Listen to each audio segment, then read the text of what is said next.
I am 84 years old, and until recently, I never thought I would have to fight for the right to remain in my own home. My name is Eleanor. I have lived in this house for 42 years.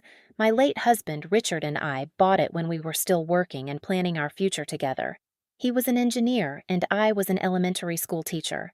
At the time, the house seemed much larger than we needed.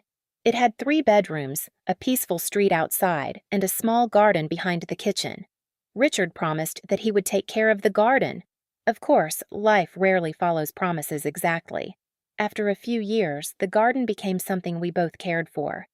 Richard handled the heavier work, while I planted flowers, pulled weeds, and complained when he trimmed the bushes too short. It became our little place of peace. Later, we raised our 2 daughters in that house. Even now, when I walk down the hallway, I can almost hear them laughing. I remember their small feet running from one room to another.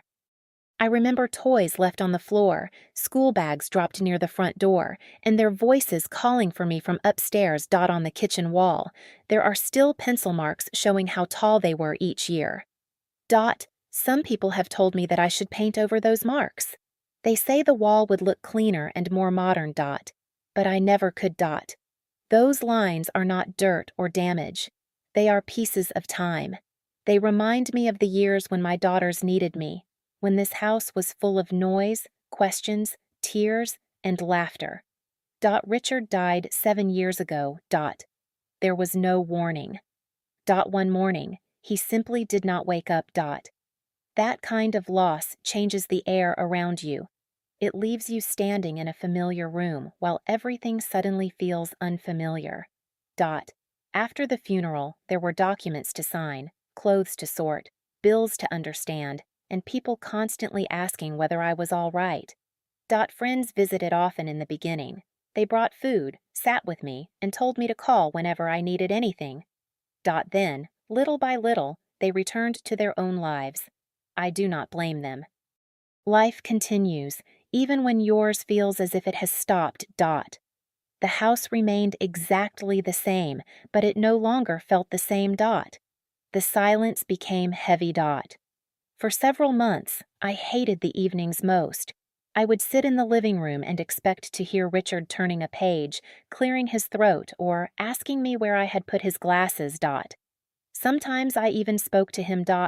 Perhaps that sounds strange, but after spending most of your life with someone, silence can feel more unnatural than conversation with an empty chair. Still, I stayed in my home. Slowly, I learned how to live with the quiet. I created a new routine for myself. In the morning, I made tea and sat near the window. I read books, watered my plants, prepared simple meals, and spoke with neighbors. My daughters called regularly. They visited when they had time. I also saw my grandchildren, although less often than I would have liked. I was not unhappy. My life was quieter, but it still belonged to me. Then my daughters began to worry. At first, their questions sounded harmless. Mom, do you feel safe here at night? Are you having trouble with the stairs? What would happen if you fell? Have you thought about changing a few things in the house? I understood their concern. I really did. Children grow up, and one day they begin to look at their parents differently. They notice every slow step, every forgotten name, every hand resting on the table for support. I tried not to take it personally. I told them I was careful. I explained that I managed my bills, cooked for myself, kept the house clean, and knew how to ask for help when necessary. I thought my answers would calm them. Instead, their questions became more frequent. Soon, they began talking about retirement communities and assisted living homes. They used pleasant words. They called them comfortable places, safe communities, and homes designed for people my age. They told me I would have company. They said I would not need to worry about repairs, emergencies, or cooking. They made it sound almost like a holiday. But I understood what they were really saying. They believed I should leave my home. One afternoon, both of my daughters came for lunch. I had prepared one of their favorite meals, the same dish I used to make when they were young. At first, everything seemed normal. We spoke about work, the grandchildren, the weather, and small family problems. Then the conversation stopped. Dot. There was a long silence, and I knew immediately that they had planned something. Dot. My older daughter looked at my younger daughter. My younger daughter placed her fork on the plate. Dot. Then they began. Dot. They told me they had been looking at several places for older people. Dot. They said these places had nurses nearby, organized activities, clean rooms, and help available at all hours. Dot. They spoke carefully, as if gentle words could hide what they were asking me to give up. I sat there and listened. I did not shout. I did not cry. I simply told them that I was comfortable in my house and that I had no intention of moving.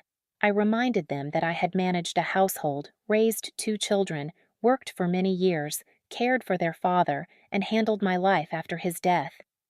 Nothing had happened to prove that I could no longer care for myself. My daughters nodded, but I could see that they were not truly listening. That hurt more than I expected.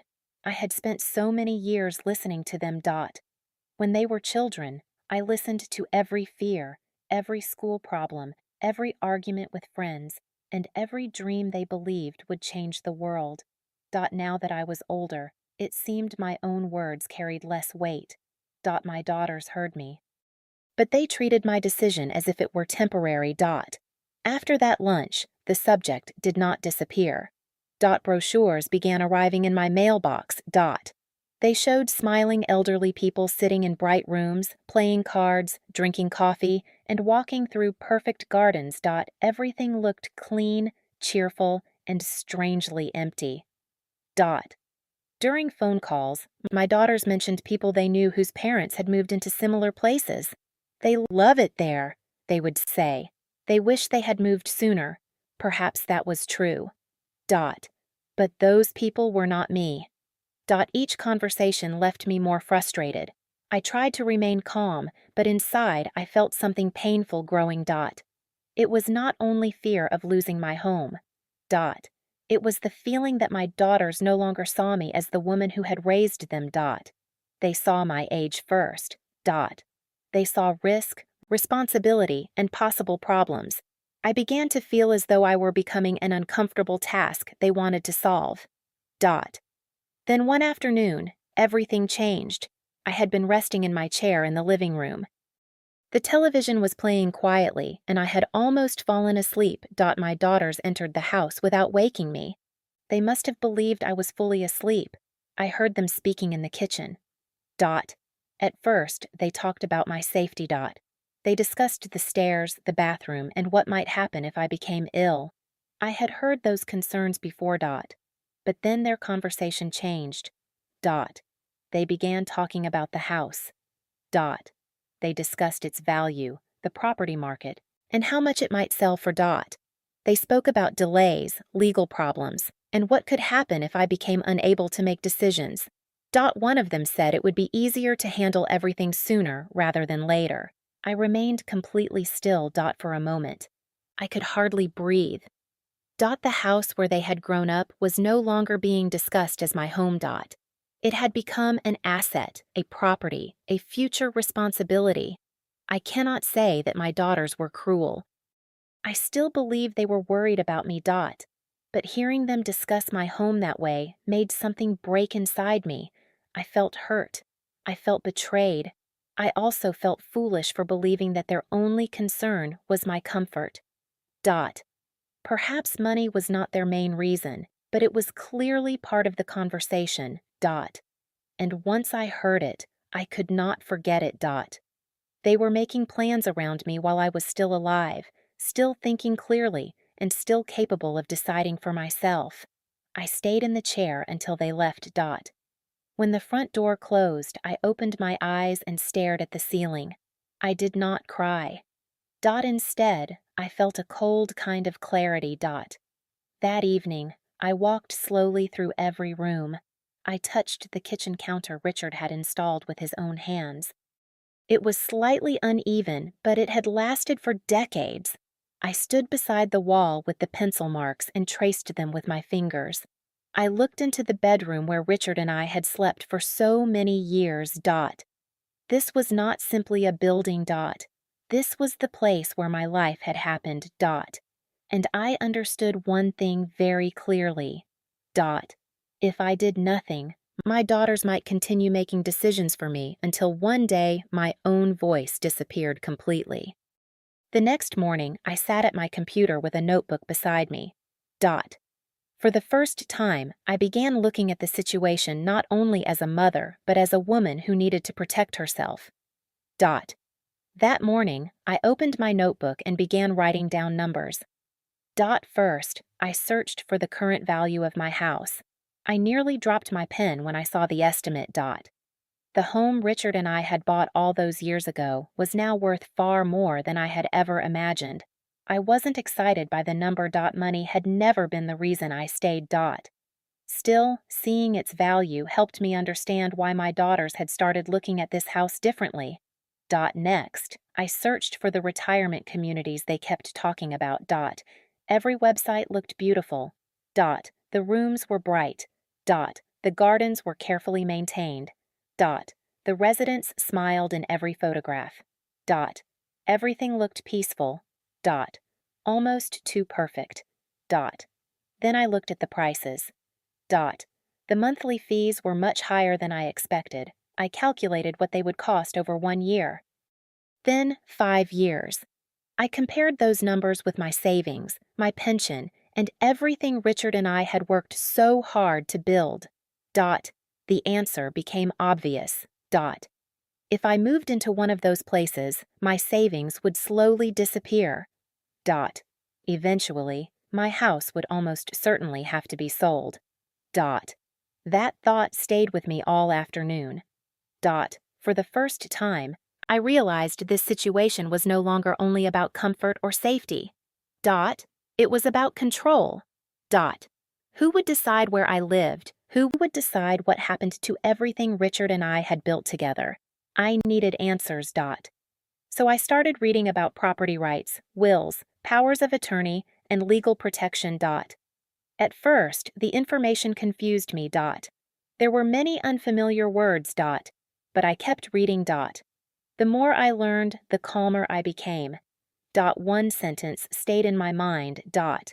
As long as I was mentally capable, every decision belonged to me. Dot. No one else. Dot. Not even my own children. Dot. That simple truth gave me strength I hadn't felt in months. Dot. By the end of the week, I had made up my mind. I wasn't preparing to leave my house. I was preparing to protect it. Dot. The following Monday, I called an estate planning attorney. Dot. Her name was Linda Chin. Dot. My hands shook slightly while dialing the number. Dot. Not because I was afraid of speaking to a lawyer.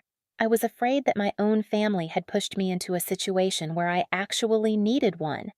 A few days later, I walked into Linda's office. Dot. She welcomed me warmly and invited me to sit down. Dot. She listened without interrupting while I explained everything. I told her about Richard. I told her about my daughters. I told her about the conversations, the brochures, and what I had overheard that afternoon in my kitchen. Dot. When I finished, she remained quiet for a moment. Dot. Then she smiled kindly. Eleanor, she said, you are completely capable of making your own decisions. Those words almost brought tears to my eyes. Dot. Not because they surprised me. Dot. Because someone finally said out loud what my daughters no longer seemed willing to believe. Dot. Linda explained everything carefully. Dot. As long as I understood my finances and could make informed decisions, nobody could force me to leave my home. Dot. Nobody could sell my property without my permission. Dot. Nobody could decide my future simply because they believed they knew what was best. Dot. Hearing those words felt like breathing fresh air after being trapped in a small room. Dot. But Linda also gave me important advice. Dot. She said that while I was healthy and thinking clearly, I should organize everything properly. Dot. Not because I expected the worst. Dot. Because good planning prevents future misunderstandings. Dot. That made perfect sense. Dot. During the following weeks, we worked together. Dot. We updated my will. Dot. We created a living trust. Dot. We prepared healthcare documents explaining exactly what I wanted if one day I could no longer speak for myself. Dot. Those conversations were not easy. Dot. Nobody enjoys thinking about illness or death. Dot. Still, I found unexpected peace in making those decisions myself. Dot. It reminded me that growing older does not mean giving away your voice. Dot. For financial matters, I carefully chose someone I trusted. Dot. Not because of family pressure. Dot. Not because someone expected it. Dot. Because I believed it was the right decision. Dot. Finally, we discussed my house. I made one thing perfectly clear. Dot. As long as I was alive and able to make decisions, this house would remain my home. Dot. No sale. Dot. No transfer. Dot. No paperwork behind my back. Dot. Nothing would happen without my written approval. Dot. Linda wrote everything exactly as I requested. Dot. Every document was signed properly. Dot. Every detail was legally protected. Dot. When everything was finished, I felt lighter than I had in months. I had not started a fight. I had simply defended my independence. Dot. The following Sunday, my daughters came over for lunch. Dot. Just like always. I cooked one of Richard's favorite meals. Dot. For a little while, everything felt almost normal. Dot. We talked about the grandchildren. Dot. We laughed about an old family story. Dot. Then I quietly placed my hands on the table. I need to tell you something, I said. Dot. Both of them looked at me. I spoke calmly. I thanked them for caring about me. I told them I knew they loved me. Dot. And I truly believed that. Dot. But then I looked each of them in the eyes. I have met with an attorney, I said. I have updated every legal document. My wishes are now written down clearly. The house stays mine for as long as I live. I am not moving. Nobody spoke for several seconds. Dot. My younger daughter lowered her eyes. Dot. She looked disappointed, but also thoughtful. Dot. My older daughter remained silent. Dot. For the first time in many months, neither of them argued with me. Neither of them tried to change my mind. Dot. They simply listened. Dot. And strangely enough, that was all I had wanted from the beginning. Dot. Not agreement. Dot. Respect. Dot. Over the next several weeks, something slowly changed between us. Dot. They still checked on me. Dot. They still asked whether I needed help. Dot. But they stopped treating me as someone who needed to be managed. Dot. Instead, they began asking what I wanted. Dot. That small difference meant everything. Dot. Our conversations became calmer. Dot. We laughed more often. Dot. The pressure disappeared. I wish it had never taken lawyers and legal papers for my own daughters to hear my voice. Dot. That part still hurts. Dot. Sometimes I wonder when they stopped seeing me as their mother and started seeing me as an old woman who needed decisions made for her. Dot. Maybe they never realized they were doing it. Dot. Maybe they truly believed they were protecting me. I have forgiven them. Dot. But I have not forgotten how lonely it felt to realize that the people I loved most were making plans for my future without asking what I wanted. Dot. Today, I still wake up every morning in the same bedroom Richard and I shared. I still drink my tea beside the same window. I still water my flowers and smile whenever I see. The faded pencil marks on the kitchen wall. Dot. Nothing about this house has changed. Dot. But something inside me has. I have learned that independence is not measured by age. Dot. It is measured by the ability to choose your own life. Dot. One day, perhaps I really will need more help. Dot. If that day comes, I will accept it with dignity. Dot. But I will make that decision myself. Dot. Not because someone else believes the time has come. Dot. Because I know when the time is right. Dot. After 84 years, I have learned one lesson that matters more than almost anything else. Dot. Growing old should never mean becoming invisible. Dot. Our voices still matter. Dot. Our choices still matter. Dot. And the homes where we built our memories deserve to be treated with the same respect as the lives we lived inside them. Dot. Thank you for listening to my story. Dot. And if you still have your independence today, protect it. Dot. Because once you allow someone else to decide your future, it becomes much harder to take it back.